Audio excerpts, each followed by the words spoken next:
సకినాల బియ్యం నానబెడతాం కదా, నానబెట్టిన తర్వాత 3 గంటలు బియ్యం నానిన తర్వాత నీళ్ళు వంపేసి, ఆ తర్వాత నీళ్ళు వంపిన తర్వాతనే జొన్న గట్క మనకు దొరుకుతుంది కదా మార్కెట్లో, జొన్న గట్క తెచ్చుకొని 2 సార్లు కడిగి వంపేసి మనం గిన్నెకి ఇచ్చేటప్పుడు ఆ బియ్యంలో జొన్న గట్క కలిపి ఇవ్వాలి. ఇచ్చిన తర్వాత మళ్ళీ సకినాలు పోసేటప్పుడు కూడా బాగా సేపు నానబెట్టద్దు, మంచిగా సాగుతాయి. బాగాసేపు నానబెట్టద్దు, తొందరనే కలిపేసి స్టార్ట్ చేసి పోసేసుకోవాలి. నువ్వులు, ఓమ, ఉప్పు కలుపుతాం కదా, కలపంగానే స్టార్ట్ చేయాలి. అప్పుడు అప్పాలు సూపర్గా వస్తాయి, మంచి టేస్ట్ ఉంటాయి, మంచిగా అరుగుతాయి.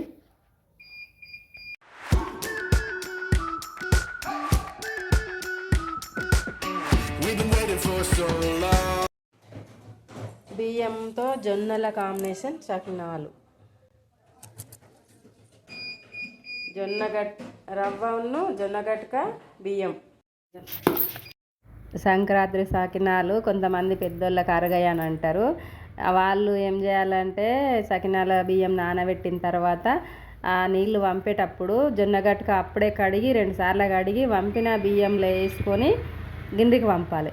ఎందుకంటే బాగాసేపు నానితే కూడా జొన్న పిండి కలిసిన తర్వాత రెడ్గా అవుతాయి. జొన్నల గట్క వెనక సిక్కి తడుపుకోవాలి.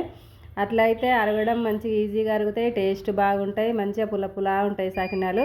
ఇప్పుడు కొత్తది కాదు ఈ సకినాలల్లో జొన్నలు కలుపుడు అనేది. వెనకట బియ్యం తక్కువ ఉన్నప్పుడు జొన్నలు పోటు పెట్టి దంచి వేసి పట్టేటోళ్ళు. కానీ ఇప్పుడు అది పోయింది, మర్చిపోయారు అందరూ. నేనైతే జొన్న గట్కతో చేసిన, చాలా బాగున్నాయి. 2 టైమ్స్ చేసిన. అప్పట్లో చేసినప్పుడు వీడియో లేదు, పెట్టలేను. ఈరోజు అయితే పెడుతున్నా. చూసి అందరూ అప్పాలు చేయని వాళ్ళు అందరూ చేసుకోరు, చేసిన వాళ్ళు కూడా మళ్ళీ చేసినప్పుడు జొన్నల కాంబినేషన్ తోటి చేసుకోరు. ఈజీగా అరుగుతాయి, హెల్త్కి మంచిది. ఒక లైక్ చేయరి, షేర్ చేయరి, ఫాలో కొట్టుర్రి, కామెంట్ చేయరి.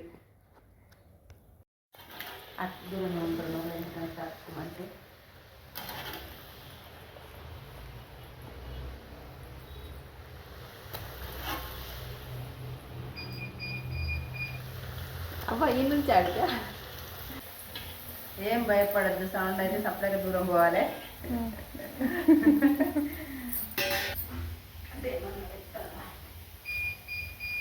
మా అప్పాలు వీడియో నచ్చితే మీరు ఒక కామెంట్ చేయర్రి, ఒక షేర్ చేయర్రి, సబ్స్క్రైబ్ చేసుకోర్రి, లైక్ చేయర్రి ప్లీజ్.